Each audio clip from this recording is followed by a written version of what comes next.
Kalau memang kemudian situasinya tuh ada orang tua yang seperti itu, pertama pahami bahwa kemungkinan besar kalau itu orang tua kita ya, itu adalah bukan karena kesengajaan, tapi karena bisa ketidaktahuan. Karena mereka tidak punya ilmunya, mereka juga copy paste pola asuh sebelumnya ya. Mereka juga dibesarkan dengan cara itu, dan dia masuk dalam circle lingkaran setan kekerasan yang diturunkan ke generasi berikutnya, tapi dia nggak berhasil, mereka nggak berhasil memutus lingkaran itu. Yang selalu bikin cinta hanyalah satu, yang selalu bikin cinta hanya Alvito. Assalamualaikum warahmatullahi wabarakatuh, Ustazah. Waalaikumsalam warahmatullahi wabarakatuh. Alhamdulillah sehat walafiat, Ustazah. Alhamdulillahirrahmanirrahim. Semoga Mas Ishak dan juga semua dulur Victor dalam keadaan sehat walafiat. Amin. Tidak kurang satu apa dan diberkahi semua urusan kita. Amin ya rabbal alamin. Alhamdulillah. Ustazah, untuk pagi yang penuh barokah ini kira-kira kita akan membahas topik tentang apa nih, Ustazah? Iya. Gini Mas Ishak, jadi apa yang akan kita bahas pada pagi hari ini sekalian memenuhi harapan ataupun permintaan dari beberapa sahabat. Semoga ini juga menjadi jawaban dari pertanyaan yang disampaikan kepada kami, yang kami tidak memungkinkan kalau menjawabnya satu persatu, sehingga kemudian sengaja hari ini kita mengangkat topik ini ya, yang kaitannya itu dengan ada pada beberapa keadaan di antara kita itu memang mengalami luka pengasuhan, Mas Ishak ya. Luka pengasuhan.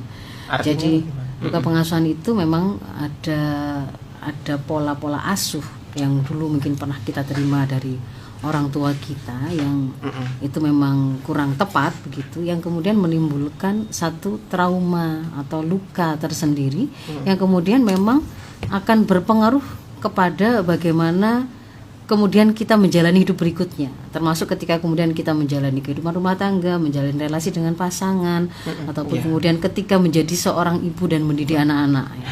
Ternyata luka tersebut masih melekat itu ya? Masih melekat, belum tersembuhkan, dan kemudian berpengaruh kepada kita akhirnya juga mengulang pola membuat luka itu kepada anak-anak kita atau kepada orang-orang yang dekat dengan kita. Masya Allah. Jadi hari ini kita beri judul perbincangan kita pada pagi hari ini dengan membasuh luka pengasuhan, merajut bakti dari hati. Jadi di situ yang kita harapkan adalah apa yang kita sampaikan dan kita bahas hari ini. Nanti silakan dulur Victor juga boleh partisipasi begitu ya, untuk kemudian memberi respon kepada bahasan kita, ataupun kalau ada pertanyaan yang ingin dijawab. Harapannya apa yang kita bahas hari ini itu menguatkan ikhtiar yang dilakukan oleh dulur Victor, sahabat-sahabat, teman semua yang menyimak perbincangan kita pada pagi hari ini dalam rangka menyembuhkan luka pengasuhan, menjadi pribadi yang lebih baik, dan kemudian bisa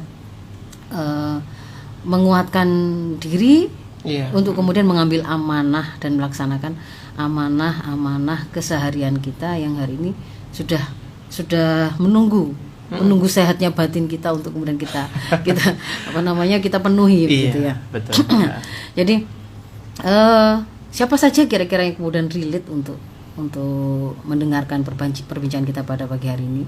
Yang pertama mungkin di antara sahabat-sahabat, dulur, teman yang merasa jadi korban dari luka pengasuhan.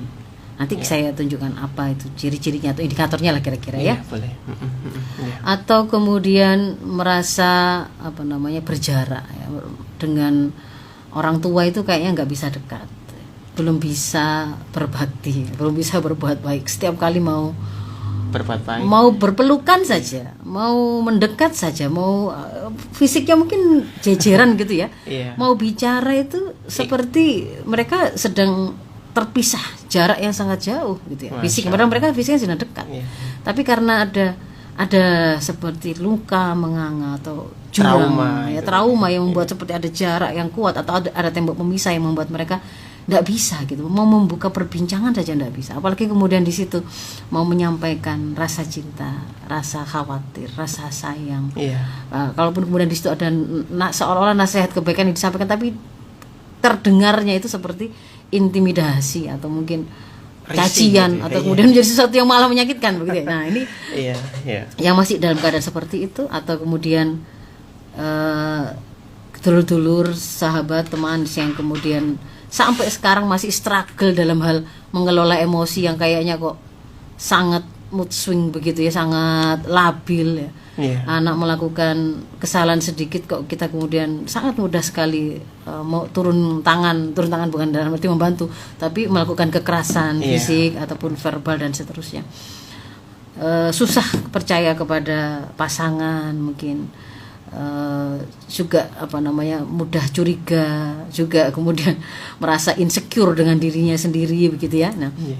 atau kemudian masih melakukan copy paste pola asuh yang Dari dialami sebelumnya sebelumnya, begitu ya. ya. Nah, Iya, atau merasa bermasalah juga ketika kemudian bahkan sebenarnya kasusnya itu mungkin dengan orang tua, tapi kemudian dengan semua orang tua akhirnya dia itu merasa susah untuk dekat gitu ya.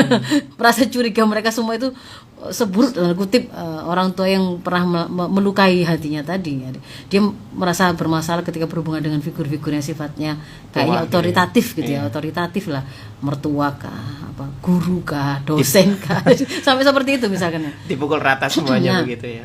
Kalau memang kemudian sahabat-sahabat, teman-teman saya yang memang kemudian masih memiliki situasi seperti itu, maka perbincangan pada pagi hari ini adalah sesuatu yang sangat relate dan insya Allah cukup worth it ya, berharga untuk Iya. kemudian sahabat, dulur, teman-teman semua simak begitu ya. Alhamdulillah. Iya. Anjir. Iya. Nah, jadi kalau memang kemudian apa yang saya sebutkan tadi di antara beberapa hal tadi Ya. itu ada pada diri kita, itu adalah di antara tanda atau indikator kita mungkin memiliki luka pengasuhan. Ya, jadi anak itu nangis, kita tidak tahan dengar nangisnya, lalu kemudian sangat mudah kita itu Memukulnya, memukul, ya, menyeret, kayaknya otomatis begitu. Tapi nanti sebentar kemudian ketika dalam keadaan sudah reda gitu ya, emosi sudah dia kuasai, nangis si ibunya, ngapain? Karena menyesal telah melakukan kekerasan seperti itu tadi.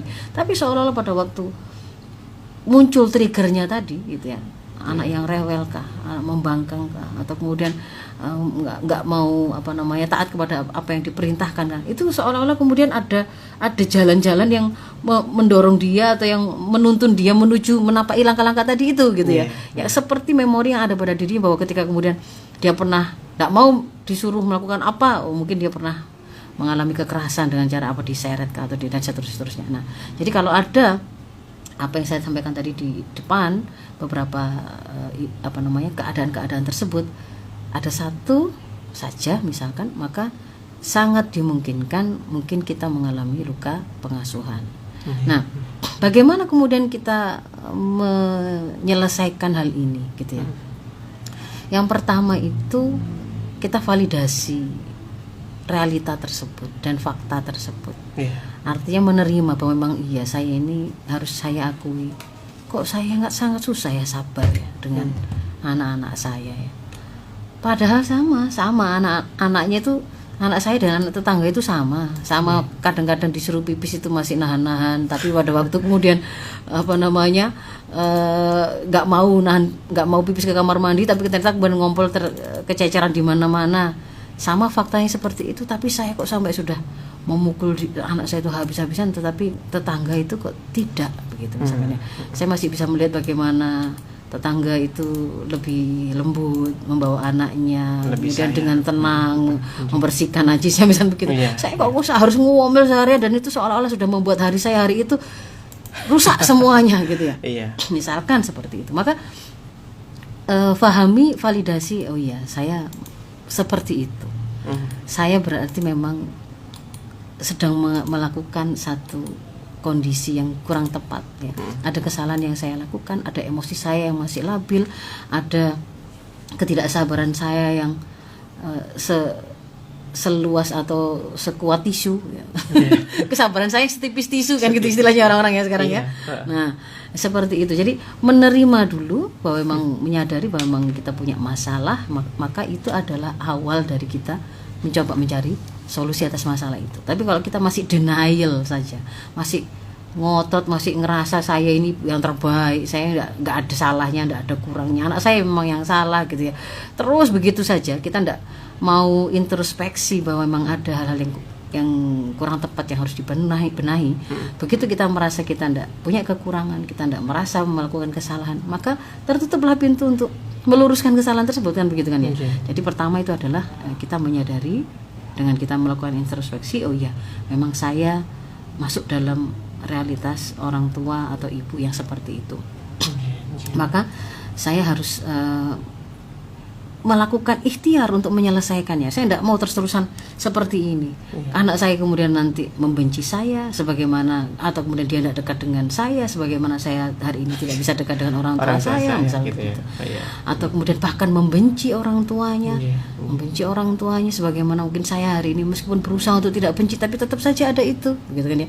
Saya sering menemukan bahasan-bahasan atau komentar-komentar dia di sosmed yang masih banyak di antara kita, di antara saudara-saudara kita, teman kita yang punya masalah dengan orang tuanya, masih belum bisa berdamai, belum memaafkan, masih menyimpan bara yang seperti memang itu musuh. Tapi pada saat yang sama, hari ini mereka juga mulai menyadari bahwa ada ada kewajiban mereka sebagai anak untuk melakukan birrul walidain kan gitu kan ya, memang ada. Nah, itu sudah mulai ada sebuah pemahaman seperti itu, tapi gimana mulainya itu loh, mempertemukan antara luka itu dengan saya ingin berbakti, bukan karena terpaksa, bukan kering hanya di permukaan, tapi benar-benar saya ingin melakukan sebuah bakti karena rasa cinta. Itu gimana? Jadi yang pertama itu adalah kita memvalidasi perasaan kita, kondisi kita tahu bahwa kita punya masalah, maka kita akan mencari melakukan ikhtiar untuk mencari solusinya. Nah, apa sih sebenarnya luka pengasuhan ini, Mas Ishak ya? Sering disebut luka pengasuhan, sampai kemudian juga ada diistilahkan dengan ada inner child ya. Jadi dia akhirnya seperti stuck pada masa dia waktu masih kecil, masa lalunya ketika misalnya dia masih umur berapa begitu ya, 10 tahun kah, 6 tahun kah, yang itu kemudian diperlakukan dan dalam keadaan yang menderita, lalu membuat dia juga itu tadi begitu ya, inner child ini selalu keluar begitu kalau kemudian yang hari ini sering kita dengar. Nah, saya tidak akan masuk ke dalam bahasan-bahasan dengan dengan sudut pandang psikologi ya, tetapi kita kembali sebagaimana kekhasan pembahasan yang ingin selalu saya hadirkan adalah kita akan menjadikan tuntunan Islam ini sebagai rujukan, sebagai referensi kita untuk kemudian kita mendudukkan satu persoalan dan juga ketika kemudian mencari solusi atas persoalan yang kita hadapi tadi. Nah, luka pengasuhan ini kan bicara fakta, memang ya sesuai dengan faktanya seperti apalah, itu adalah luka batin atau psikis, artinya bukan fisiknya ya, meskipun ada kalanya bisa jadi bahkan luka itu juga ada tanda luka fisik ya, karena dia juga dilakukan kekerasan secara fisik dan juga psikis ya.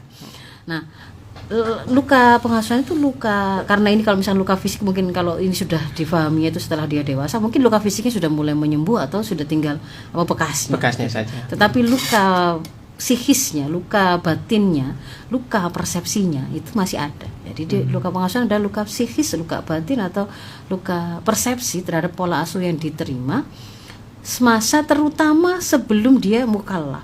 Jadi sebelum dia memiliki kemampuan berpikir yang sempurna, sudah balik, bisa mendudukkan sesuatu itu dengan rasional, dengan tepat gitu ya. Belum dewasa gampangannya ya. Berarti dia masih waktu masih kecil. Praakil balik. Yang itu kemudian luka itu terbawa hingga dewasa dan mempengaruhi bagaimana cara dia berpikir, bagaimana cara dia bersikap, bagaimana cara dia mengolah rasa ya. Jadi sampai pada level perasaan juga berpengaruh, sampai level pemikiran juga berpengaruh, sehingga pada perilaku berpengaruh, karena perilaku itu kan dibentuk oleh pemahaman yang kita punya. Pemahaman yang kita punya itu dibentuk oleh pola pikir yang kita punya, kan gitu kan. Pola pikir yang kita punya itu sangat ditentukan oleh persepsi-persepsi, informasi-informasi yang kita terima, yang kemudian kita gunakan untuk memaknai satu fakta. Iya, Ya. betul. Lalu kalau kita pernah mengalami kepedihan karena kemiskinan atau karena ditelantarkan oleh orang tua, pernah kemudian dibully, tidak ada orang tua yang kemudian menolong atau membantu. Nah, ini kan satu sisi itu membentuk satu rekaman rasa dan juga jejak pemenuhan terhadap perasaan atau naluri dia, dan juga itu kemudian menjadi sebuah informasi kan yang akan dia pakai ketika fakta yang sama terulang pada dirinya, untuk kemudian dia sikapi seperti apa. Oh, kalau dulu itu ketika kemudian saya tidak punya orang tua itu begitu sedihnya, begitu pedihnya, nggak ada yang nolong, nggak ada yang bantu. Maka ketika kemudian sekarang ini sudah menikah gitu misalnya, dia sudah menikah, dia sangat bergantung kepada pasangannya, takut kehilangan, karena terbayang kalau saya itu tidak punya suami ini gitu ya, kalau dia tidak ada, bagaimana itu seperti gitu ya, seperti saya dulu yang akan kemudian mudah sekali dizolimi dan menerima perlakuan yang begini, sehingga akhirnya dia ternyata membuat sebuah kesimpulan, dia harus nggak pakai difikirkan pun itu juga berpengaruh pada rasanya gitu ya. Jadi dia sangat protektif keluarnya dalam bentuk perilakunya itu pada suaminya ya, misalkan jadi suaminya itu harus selalu dalam pengawasannya, bolak-balik dia tanya, bolak-balik dia telepon, misal begitu ya. Laporan sampai pada tataran yang sifatnya akhirnya toksik relasinya itu. Sudahlah tidak percaya, kemudian diikuti dengan emosinya yang meledak-ledak ketika kemudian kok tidak memenuhi apa yang diharapkan. Mungkin dia akhirnya menjadi istri yang pemarah kah, atau kepo juga atau yang kemudian sifatnya itu buruk ya, sifatnya itu kayak mendominasi gitu kan ya. Bahkan sampai pada tataran yang melakukan perendahan kah, penghinaan kah kepada pasangannya, dan itu akhirnya merusak kan suasananya. Sama juga dengan anaknya juga gitu. Nah, jadi kalau kemudian kita sudah dudukkan, itu tuh namanya luka pengasuhan itu ya. Kalau nggak merasa ya sekarang atau sudah sembuh, tidak ada rasa sakit hati, tidak ada rasa jarak dengan orang tua, ya nggak usah nyari-nyari gitu ya. Sahabat-sahabat yang hari ini kemudian merasa tidak seperti itu, sudah nggak usah nyari-nyari gitu. Berarti alhamdulillah, bersyukurlah kita, seandainya pun kemarin ada luka, berarti sudah mulai menyembuhkan begitu. Kita biasa saja ternyata bisa berpelukan, bisa juga bicara, menceritakan kesulitan kita pada ibu kita, orang tua kita, atau kita berbagi kebahagiaan juga biasa saja. Ya sudah, nggak usah terus saya dulu pernah ya, nggak perlu dicari-cari gitu. Ini untuk yang kemudian memang sahabat-sahabat, teman, sedulur yang memang masih kebingungan bagaimana menyelesaikan, tapi sudah tahu duduk perkaranya kan. Luka pengasuhan itu adalah seperti itu. Yang berikutnya kemudian, maka kalau kita telusuri realitanya gitu ya, memang benar, oh iya kayaknya kenapa saya seperti itu, kenapa kok saya menjadi orang yang kasar, karena saya sejak kecil sangat lekat dengan perlakuan kasar. Saya tumbuh besar dengan kekasaran-kekasaran yang setiap hari saya terima dari orang tua, misalkan begitu. Kenapa kalimat saya kok juga sangat kasar, sangat longgar untuk kemudian mudah mencaci, memaki, mengeluarkan kata-kata bahkan kebun binatang, aneka macam hewan itu, misalkan seperti itu begitu ya. Ya karena saya juga tumbuh besar biasa mendengar itu, misalkan begitu. Nah, maka kalau kemudian hasil kita telusuri tadi itu, kita tahu oh ini memang ujungnya pada kita sadari ada orang tua kita yang berpengaruh membentuk profil nggak bagus itu, misalnya seperti itu.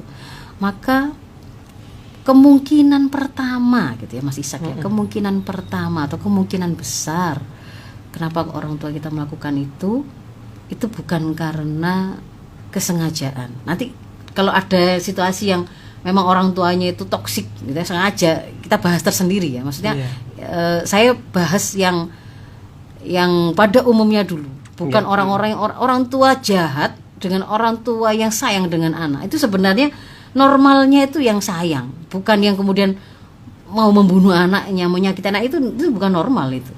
Kan begitu kan ya. Nah, maka kalau kemudian kok ada orang tua saya kok kemarin tuh kok kemudian tega gitu menghina saya sampai seperti itu, sampai membuat saya itu merasa tidak pede ketika kemudian berhadapan dengan orang, karena ingat saya wis gak ayu wis misalnya begitu, atau kemudian disebut apa namanya kata-kata bodoh, goblok kan seperti itu kan ya. Kadang-kadang kalau anaknya itu tidak bisa melakukan satu misalkan pelajaran tertentu saja dikerjakan PR aja, dia tidak bisa, sudah keluar kata-kata itu tadi, itu kan terekam pada diri, membentuk profil dia. Wah, memang saya ini ngerti-ngerti, memang saya itu bodoh, kok saya itu goblok kan begitu.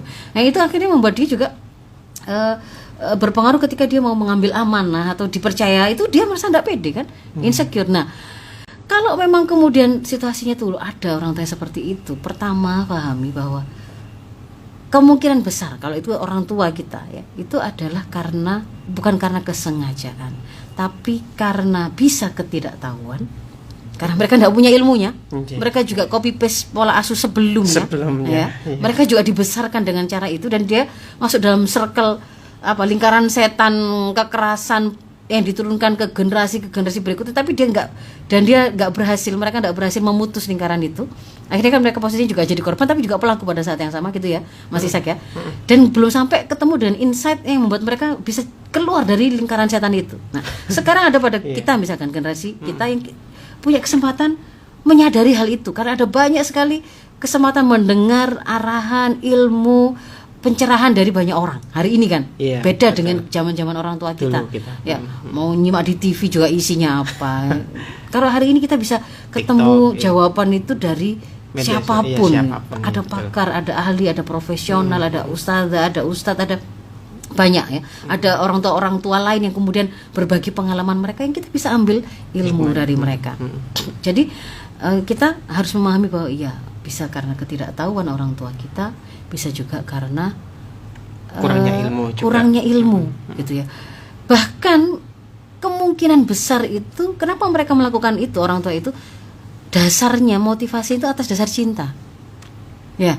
Jadi mereka mengatakan, kenapa kok saya keras kepada kamu, sangat tegas kepada kamu seperti itu, kamu kan pernah ya tak pukul tangannya gitu kan ya. Kan ada banyak ini juga, kalau saya baca surat juga banyak saudara-saudara, dulur, teman yang kemudian bercerita, masa kecil saya pernah dikejar-kejaran sama orang tua, pernah pukul sapu, pernah kayak begitu misalkan ya, pernah dimasukkan kamar mandi atau apa misalkan.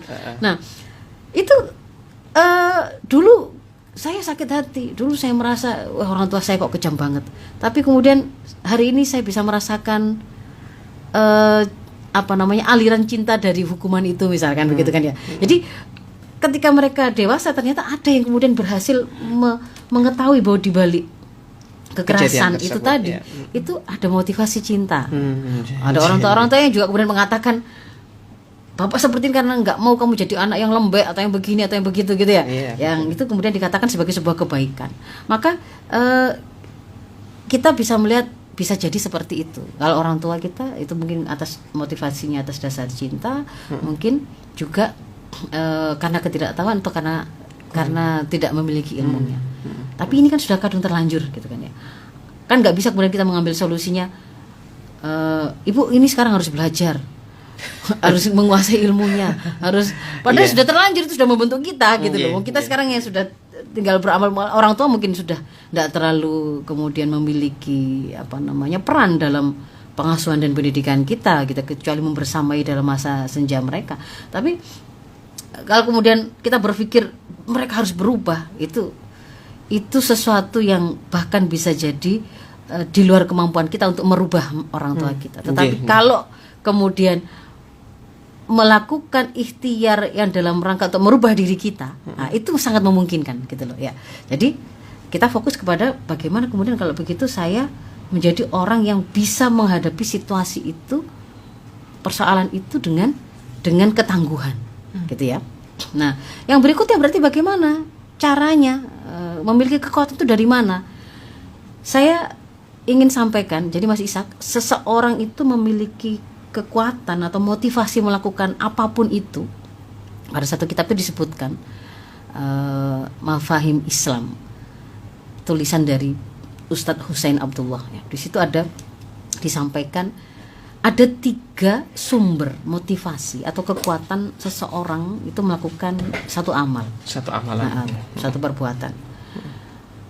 ada kalanya dia merasa mampu, dia merasa pede, dia merasa secure, dia merasa sanggup melakukan sesuatu itu karena ada kemampuan yang sifatnya materi atau fisik. Materi atau fisik itu bisa berupa ototnya gitu misalkan ya, bisa berupa kekuatan hartanya, bisa dari kekuatan persenjataannya. Maka kalau kemudian ada anak dibully, diganggu, tapi kemudian dia merasa pengganggunya ototnya lebih kecil daripada saya yang diganggu, mungkin dia akan punya kepedean untuk kemudian melakukan perlawanan karena dia merasa saya punya sumber kekuatan, yaitu kekuatan otot saya. Saya juga menguasai ilmu silat, saya ilmu bela diri, kan begitu kan ya. Jadi dia pede di situ. Atau ketika kemudian dalam peperangan gitu ya misalkan, kita bisa melihat mereka yang memiliki persenjataan lengkap. Nah, mereka kan lebih merasa pede ketika musuhnya ternyata hanya bambu runcing gitu kan ya.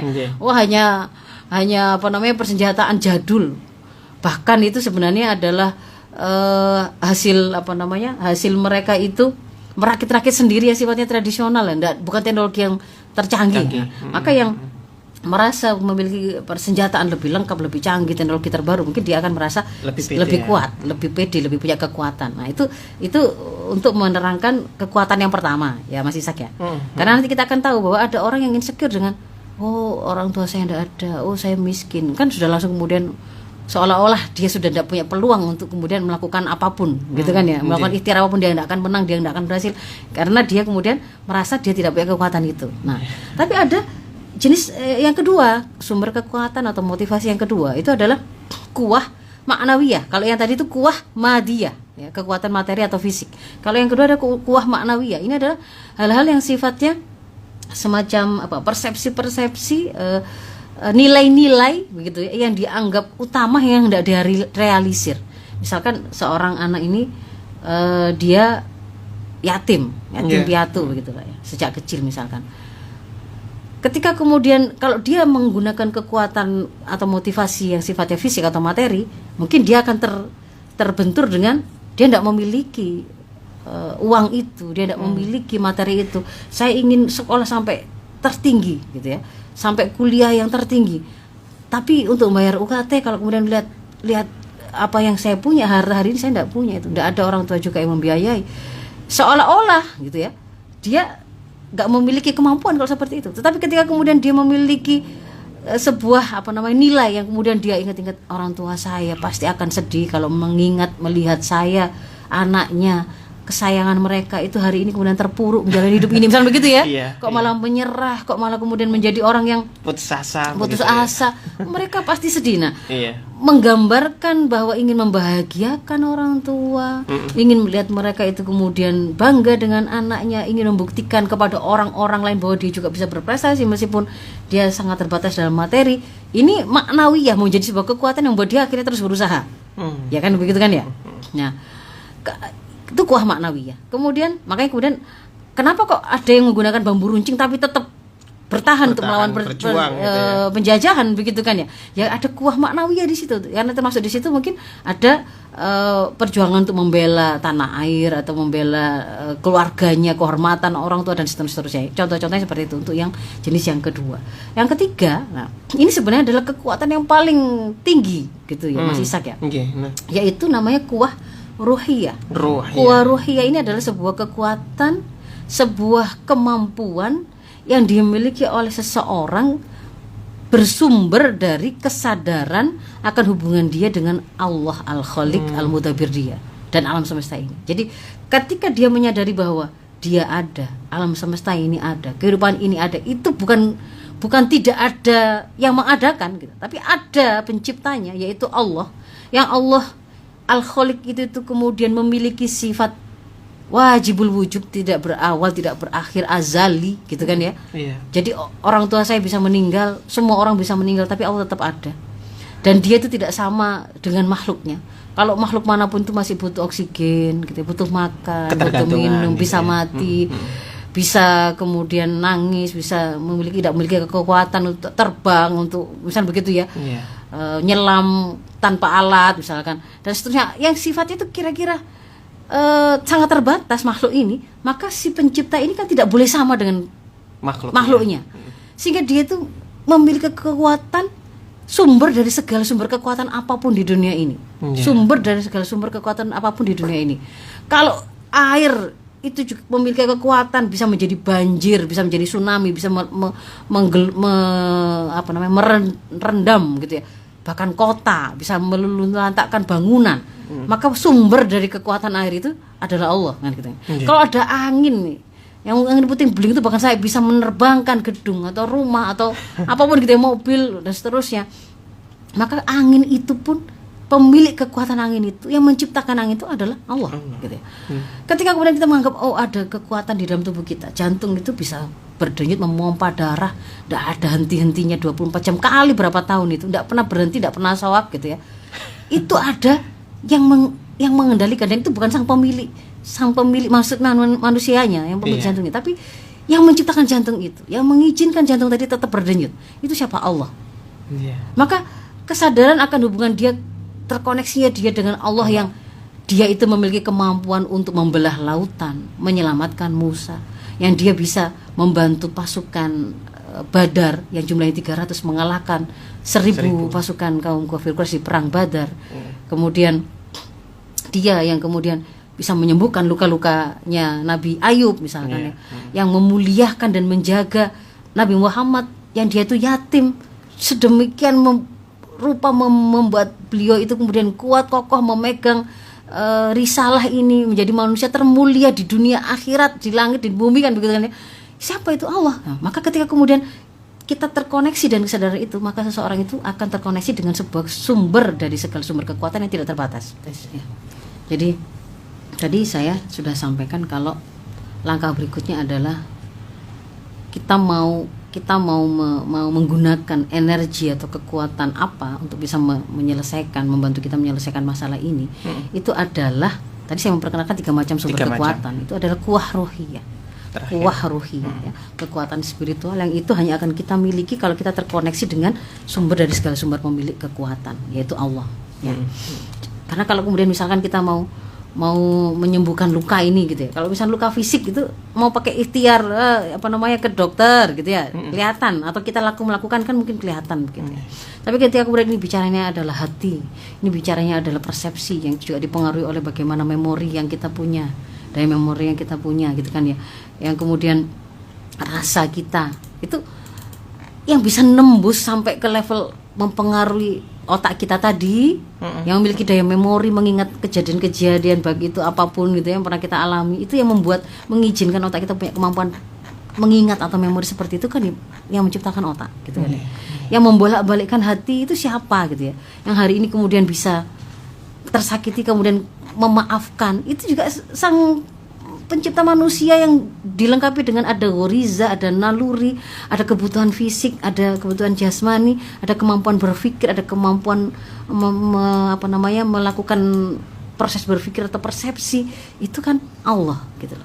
Maka saya kemudian menyarankan untuk menyelesaikan persoalan ini, itu sandaran kita adalah pakailah kuwah ruhiyah. Kuwah ruhiyah yang ketiga itu ya. Jadi bukan mengandalkan saya akan sembuh kalau nanti saya butuh ada uang, kalau saya punya uang. Kalau saya punya uang, saya pasti akan bisa mendapatkan bantuan dari profesional yang paling hebat. Atau kalau saya punya uang, saya akhirnya titel saya tinggi, bagus, saya punya pekerjaan bagus, saya mungkin akan dapat suami yang baik, supaya kemudian bisa menutup celah kekurangan orang tua saya dulu. Jangan pakai namanya persepsi atau sandaran hal-hal yang sifatnya itu sebenarnya lemah gitu ya. Maka pakailah sandaran yang sifatnya itu kuat. Pemilik kita langsung meminta bantuan dan kekuatan dari sang pemilik segala kekuatan, itu Allah gitu loh ya. Jadi ini yang berikutnya. Nah, lalu mendudukkan tadi itu ya, kejadian-kejadian yang tidak mengenakkan itu. Saya mau sampaikan bahwa sebenarnya peristiwa kepedihan itu, misalkan kematian orang tua, pernah mengalami kekerasan, kebakaran, kehilangan rumah, mengalami bencana, misalnya begitu kan ya, apa kemalingan atau dibom, perang, itu fakta, itu adalah fakta, betul. Fakta kejadian itu sifatnya memang objektif masih saja. Tetapi bagaimana rasa yang kita miliki, bagaimana kemudian kesimpulan kita atas peristiwa tersebut, apakah peristiwa itu sesuatu yang sangat berat, sesuatu yang sangat menyakitkan, sampai melumpuhkan semua kekuatan yang kita punya, sampai membuat kita itu tidak memiliki daya apapun, ataukah sebaliknya itu sesuatu yang biasa, itu sesuatu yang kecil, sanggup saya hadapi. Maka penyikapannya, rasa yang kita punya itu sifatnya sangat subjektif, dan itu sangat dipengaruhi oleh persepsi gitu. Saya di kesempatan yang kemarin kan sudah menerangkan bahwa kalau masalah stresor, sumber masalah itu kita ketemu setiap hari. Setiap hari kita akan ketemu stresor itu. Tapi tidak setiap kali kemudian kita ketemu stresor, dan tidak semua orang ketika ketemu stresor, maka dia pasti jatuh kepada stres. Kenapa? Karena di situ ada sebuah hubungan yang dinamis antara persepsi terhadap masalah, ini masalah kecil ataukah masalah besar, dan persepsi terhadap daya tahan yang kita punya. Apakah saya punya kemampuan mengatasinya, ataukah saya tidak punya kemampuan, gitu ya. Apakah kehilangan rumah itu sesuatu yang sudah seperti bumi ini terlipat tertutup kiamat, ataukah itu kehilangan rumah saja, masih kehilangan rumah, masih bisa kita bangun lagi. Karena bisa jadi akan ada persepsi yang berbeda ketika ada tsunami gitu kan ya, tergulung hilang semua itu. Ada yang kemudian seperti sudah tertutup peluang untuk saya punya rumah lagi, tidak terbayang, sehingga dia lemes sekali, dia sudah sama sekali tidak punya daya untuk struggle. Tapi ada yang kemudian melihat yaitu rumah gitu ya. Memang dia harus memulai dari nol, tapi mulai dari nol itu masih ada peluang untuk kemudian dia membangun lagi jadi 1, 2, 3 dan seterusnya sampai kepada capaiannya sebelumnya. Nah, ini ada gabungan antara persepsi terhadap masalah dan persepsi terhadap daya tahan. Nah, gitu kan ya. Nah, persepsi ini itu adalah sebuah proses ya, proses berpikir yang itu melibatkan 4 komponen, Mas Isa ya. Ada fakta yang hendak kita pahami ya, tadi kita dudukkan. Peristiwa itu tadi, fakta tadi itu ditangkap oleh indera kita, rasa kita, apakah itu ya sesuatu yang sifatnya itu dari luar diri kita, seperti kita lihat, kita dengar, kita raba dan seterusnya.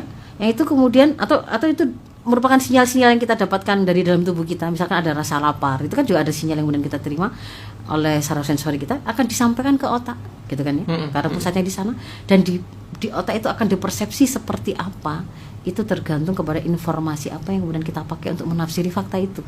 Nah, informasi itu sangat diwarnai benar tidaknya, salah tidaknya gitu ya, termasuk ini sesuatu berat atau tidak, itu dipengaruhi oleh pemahaman yang dia punya tentang dirinya, kehidupan ini, alam semesta, dan ada Allah, dia terkoneksi dengan Allah atau tidak gitu loh.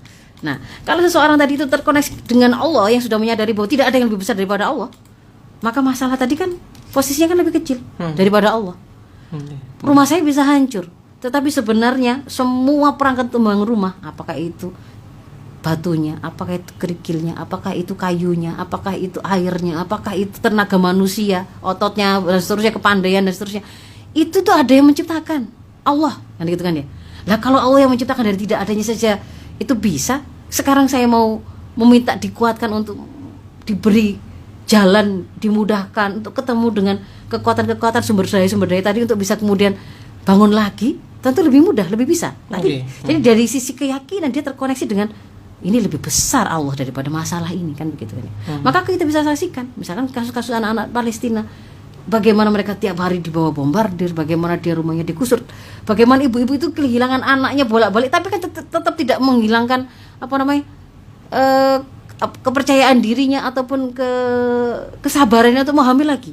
Di sana kan kalau Mas Isa atau saudara-saudara dulu Victor, teman-teman yang membaca berita-berita di Palestina, itu kan perempuan yang paling subur, paling banyak melahirkan itu Palestina kan, gak habis-habis itu. Padahal tiap hari kan di bombardir seperti itu. Banyak yang meninggal. Seandainya kemudian mereka stres memandang bahwa melahirkan menjaga kehamilan itu sesuatu yang memberatkan, dia nggak akan melakukan itu kan gitu.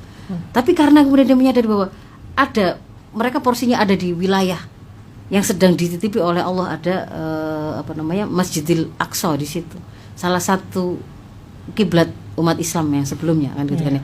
Yang kemudian di situ memang ada amanah untuk menjaganya dari dirampas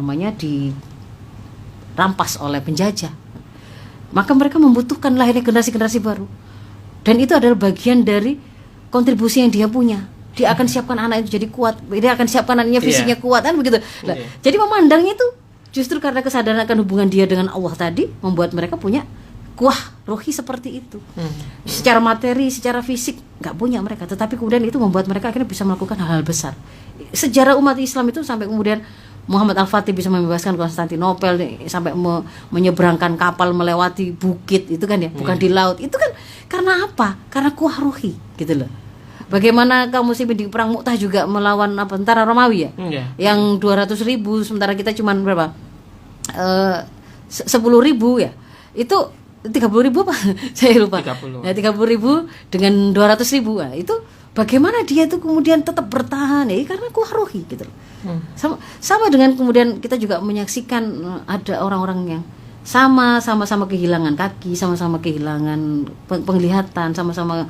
Tapi kok ada yang kemudian tetap bertahan, itu karena ada sebuah kuah gitu loh, persepsi. Persepsi. Jadi dikatakan ketangguhan itu kalau ya orang dikatakan tangguh itu bukan kalau dia itu berhasil menyelesaikan masalah kecil. Ya, tangguh itu kalau dia ketemu masalah apapun, semakin masalah itu dibesarkan, ternyata daya persepsi daya tahan dia juga ikut membesar gitu. Sama besarnya dengan masalah yang dihadapi atau bahkan lebih besar daya tahan dia dengan masalah yang dihadapi, sehingga dia bisa menyelesaikan, dia bisa melihat semua masalah itu tetap kecil gitu ya. Nah, itu satu. Jadi ada persepsi yang bermain di situ. Persepsi itu dibangun oleh akidah gitu ya, akidah. Maka itu modal pertama. Maka mendekatlah, kokohkan akidah, mendekatlah kepada Allah, jalin hubungan baik dengan Allah. Karena ketika kemudian kita terkoneksi dengan Allah, maka itu akan menguatkan. Saya ambil contoh begini Mas Ishak ya, supaya lebih menggambarkan. Misalkan saya megang begini, megang gelas gitu lah ya. Iya. Gelas. Gelas itu kira-kira kalau ada airnya gitu berapa sih beratnya sih? Kalau airnya misalnya 150 cc itu kan ya paling nggak sampai lah 1/4 kilo kayak nggak sampai. Maka kalau kemudian orang ditanya, Anda sanggup mengangkat air itu? Pasti semua orang mengatakan sanggup. Jadi sebenarnya persoalan seseorang itu menjadi sanggup atau tidak sanggup sebenarnya bukan pada besar kecilnya beban yang diangkat. Ada porsi seberapa lama masalahnya Anda membawa beban itu. Nah, kalau misalkan air tadi yang kita merasa wah itu kan ringan, itu kecil, kita angkat terus 1 jam. 1 jam, wah didekek gitu, gak boleh taruh terus 2 jam sehari. Ada masalah nggak? Ada. Mulai geringgingan ya. Saraf-saraf kita udah mulai mati rasa gitu ya. Kebas, mulai kelelahan ototnya, mulai lemas. Kalau dipaksakan ternyata itu menghabiskan semua energi yang kita punya. Mungkin kalau diteruskan juga sampai membahayakan eksistensi kita gitu ya. Padahal itu hanya masalah sebuah mengangkat beban gelas, air segelas. Tapi kalau kemudian tadi itu beban itu kita taruh, kita angkat lagi satu saat, ketemu lagi kita angkat lagi, kita taruh, maka di situ ternyata menjadi sebuah kekuatan atau naruhnya tadi itu menjadi healing tersendiri. Ya kan, lelah ngangkat tadi, begitu kemudian sudah saatnya taruh, bahagia. Taruh itu sudah ada kesempatan recovery kan. Iya. Nah, apa healing kita naruh beban tadi itu tuh apa? Caranya gimana naruh itu loh, gitu loh ya. Ketemu di kantor persaingan ekonomi kayak begini, wah ada orang-orang yang hasad, ketemu dengan tetangga yang suka flexing atau apa macam-macam lah, ketemu dengan masalah anak-anak yang kok tambah rusak atau kemudian macam-macam, itu berat beban itu. Kemudian ketemu dengan aktivitas sholat, ya disuruh sholat, wasta'inu bis-shabri was-shalah, ya kan, disuruh meminta tolong itu dengan bersabar dan sholat. Sholat itu ketika kita itu sholat, kita terkoneksi dengan siapa? Dengan Allah, pencipta kita. Siapa tadi? Allah itu pemilik segala sumber kekuatan. Jadi kalau misalnya kita minta tolong kepada Allah, apa ketidakmampuannya? Tidak ada. Apa yang tidak akan dia sanggupi? Tidak ada. Sanggup. Seandainya kita menginginkan, ya Allah bantu saya menginspirasi, memberi ilham kepada anak saya yang ada di kota ini, jaga dia dari melakukan kemaksiatan, sanggup atau tidak Allah seandainya mau melakukan itu? Kesanggupan. Sanggup, gitu ya. Allah ini yang memberi makan. Kalau misalnya kita ada masalah ekonomi gitu ya, kita kekhawatirkan makanan anak kita, jajan anak kita sedih, saya nggak bisa ngasih jajan. Kalau misalnya saya minta kepada Allah, Allah ini siapa? Yang memberi makan seluruh makhluk yang ada di dalam lautan, di dalam bumi, di atas permukaan bumi, di atas, di udara ya. Kewujud sampai besar nggak pernah kekurangan, nggak pernah ada yang kemudian nggak dapat makanan, itu nggak ada. Apalagi kalau kemudian ini kita diciptakan oleh Allah, yang sudah dijanjikan Allah itu selain Al-Muhyi Al-Mumit, jika dia itu adalah Ar-Razik, Maha pemberi rizki semua hambanya, Ar-Razik. Maka setiap yang ada melata di muka bumi, Allah sudah memberikan rizkinya. Kurang yakin apa kita? Wong kita ini naik pesawat gitu ya, kita nggak terlalu kenal dengan pilotnya, kita bisa percaya loh keselamatan saya dibawa oleh pilot ini. Lah ini kita itu hidup itu diatur oleh Allah, sudah disampaikan bahwa sudah tak siapkan, tak jamin. Masih nggak percaya. Nah, jadi itu pertama dari sisi akidah ternyata menguatkan. Dari sisi syariah tadi tentang sholat, begitu kita itu sholat, sedang apa sih kita itu? Kita itu sedang menghadap Zat yang maha seperti itu tadi, dan kemudian kita itu mengibadahi, itu kan artinya kita menganggap Allah itu lebih besar dari kita kan. Ketika kemudian kita berdoa kepadanya sesuai dengan syariat yang diberitakan, berdoalah kepadaku, pada saat itu sebenarnya kita minta tolong kan. Kita minta tolong kepada seseorang atau sesuatu yang dia lebih besar dari kita. Ya kan gitu kan ya. Jadi ketika kemudian kita meminta tolong, itu kan artinya kita sedang memindahkan beban kepada orang yang kita anggap lebih hebat tadi. Ketika kita minta tolong pada seseorang, itu berarti kita kan sedang berusaha untuk membagi beban itu. Lah kalau ini kemudian kita sholat, lalu kemudian kita berdoa, ya Allah berikan rizki padaku, angkat derajatku, dan begitu ya. Itu kan sudah langsung, sebenarnya pada saat itu yang namanya beban itu seperti diletakkan kan gitu kan ya. Jadi yang tadi itu ngangkat, menaruh gelas gitu, ditaruh, healing gitu loh. Nggak usah sibuk-sibukan, dan untuk healing saya berarti harus ke puncak, saya harus ke kota ini, dan itu butuh biaya, saya nggak punya, stres lagi, nggak selesai gitu. Ternyata kita susah ini kan menyelesaikan semuanya ini ya, habis waktunya nih.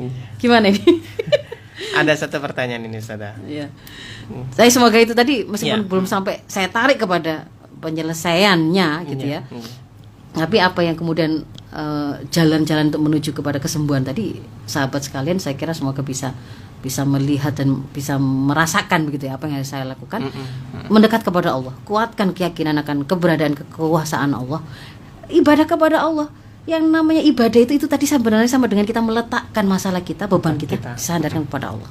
Gitu. Nanti kalau misalkan untuk persoalan yang berikutnya, teknisnya, kalau orang tua saya memang akhirnya ternyata adalah orang-orang yang toksik ya.